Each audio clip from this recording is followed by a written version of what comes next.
everybody, I'm Dan McClellan. I'm a scholar of the Bible and religion. The fit for this video is a black and white version of Jim Lee's X-Men number 11.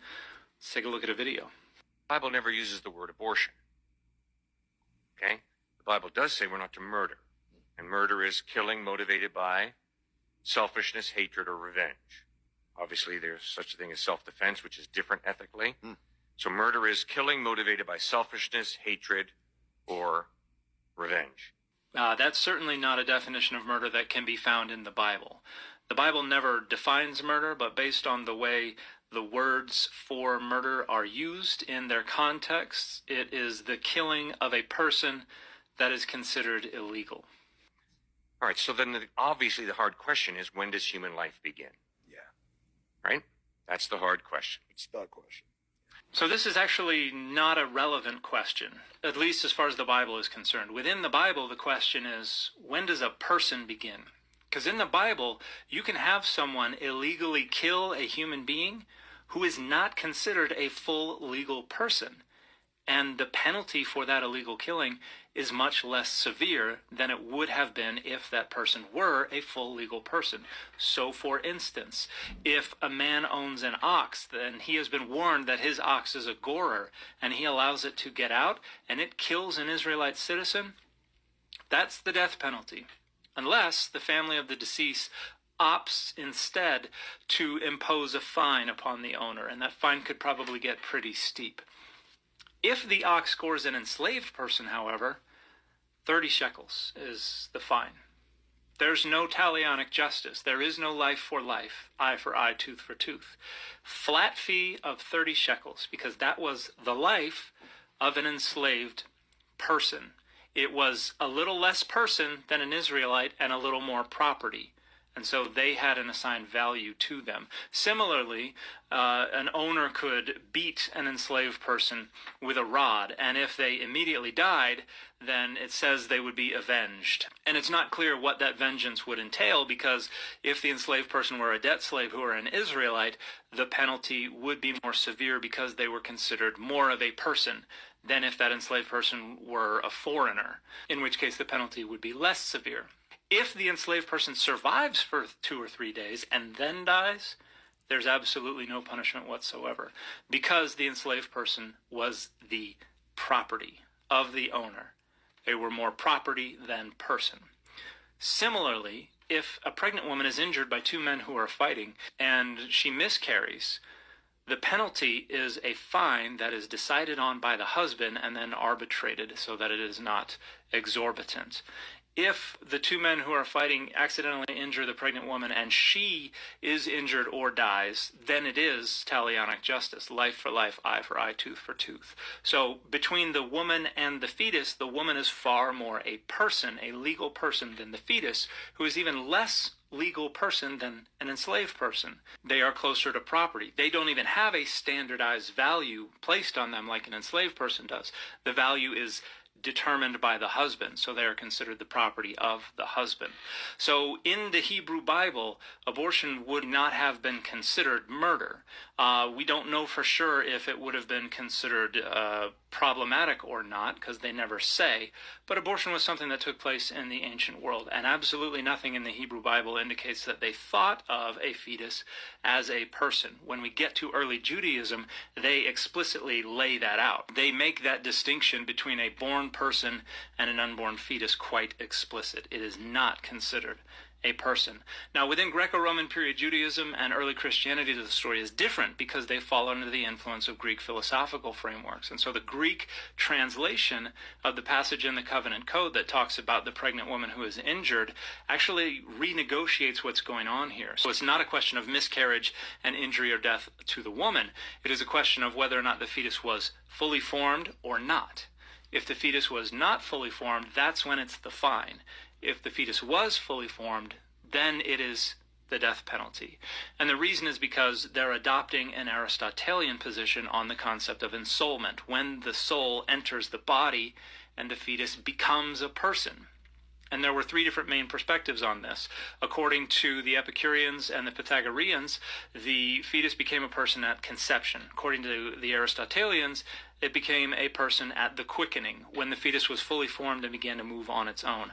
According to the Stoics, it did not become a person until it made contact with the outside air, at which point the soul entered the body. And the earliest Christians debated which of these three positions they were going to adopt. And it wasn't until Augustine that they settled on the Aristotelian position.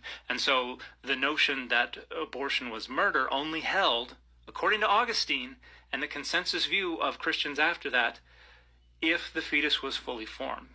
And that was the position until the 19th century. So if we are considering the Bible an authority on this, the Bible most explicitly treats a fetus as property until it is born. If we are considering early Christian tradition an authority on this, early Christian tradition landed on the consensus view that a fetus became a person at the quickening. So when someone like Cliff is talking about these ethical decisions, they're not subordinating their position to the authority of the Bible. They're rationalizing their contemporary ethical position into the Bible and overruling what the Bible has to say so that they can still leverage the authority of the Bible to authorize and to legitimize their modern position, which is based on identity politics. Now, this is some of the main reasons why I walked away from the Bible, because when a book identifies a person, to me, which is as soon as conception happens, it's going to be a person. It can't be anything else other than a person. It can't be a dog. It can't be a cat. It can't be a tree. It can't be an elephant. It can't be a rat. It can't be any of those things except for a person. And that's just my own personal thought process on it. You can have your own, and that's perfectly fine. But at any time frame when a person can be owned as property or thought of as property, I have a problem with that deity that would claim that at any time frame a person becomes property or is property, but can change at a certain other time frame when it comes to a child. That God has problems. That God is lacking certain moralities about it. Now, this is not about abortion as far as I'm concerned, because this covers much more than abortion. You see, when people say that the Bible is not okay with slavery, the Bible constantly shows that it is perfectly fine with slavery, because when you have different justices for different people based on whether or not they're property, then that is slavery and a form of slavery. 30 shekels if it's a slave, but life for life if it's an Israelite. And this was not only just with males, or this is not only something that you can look at just for the American slave trade, but this is also something of how women were treated, which is another reason why I don't understand now why women are Christian or Jews or Muslim, because this God does not like you. I don't know how many times and how many ways I can say it, but this God does not like you. Women has been viewed as property as far as this Bible has been concerned up until recently, into like say the 1950s, that women were always viewed as the property of a man, the property of their father, the property of their husbands. If they don't have either of those, the property of their brothers or their uncles. And this is why the mistreatment of women have gone on for so long. But this is also why Christians were able to justify their means of treatment of slaves in the Americas and all other places throughout the world, who believed in this book, because slaves were merely property that this God says has a lesser value than the people who are claiming the authority over this book. And that is the truth of it. It is the people who are claiming the authority over this book. Augustine and his treatment of the Bible is him implanting his dogma of what life is and when life begins, when a person becomes a person, and not conceptualize it in the same way as the Bible. If he did, then it would follow what the book actually says, and then the baby would be property and the property of a woman until the baby comes out. Let me rephrase that, will be the property of the man, because according to the Bible, which flies in the face of what liberals say, a baby is not the property of a woman, but the baby is the property of the man, and therefore it is the man who should be making the decisions on whether or not a woman can get an abortion. But if the evangelicals follow that line of thought, then they would certainly lose out on a lot of their people. This is why people twist this book to make it fit whatever their thought process is for their time. And a book that is supposed to be a book of God, a book of the Word of God, cannot be twisted to fit any culture at any time, but must always remain the same and have the exact same meanings at all times, which is why we walk away. But y'all have a great day. And remember always, you have to free yourself to be yourself because your greatness is not negotiable.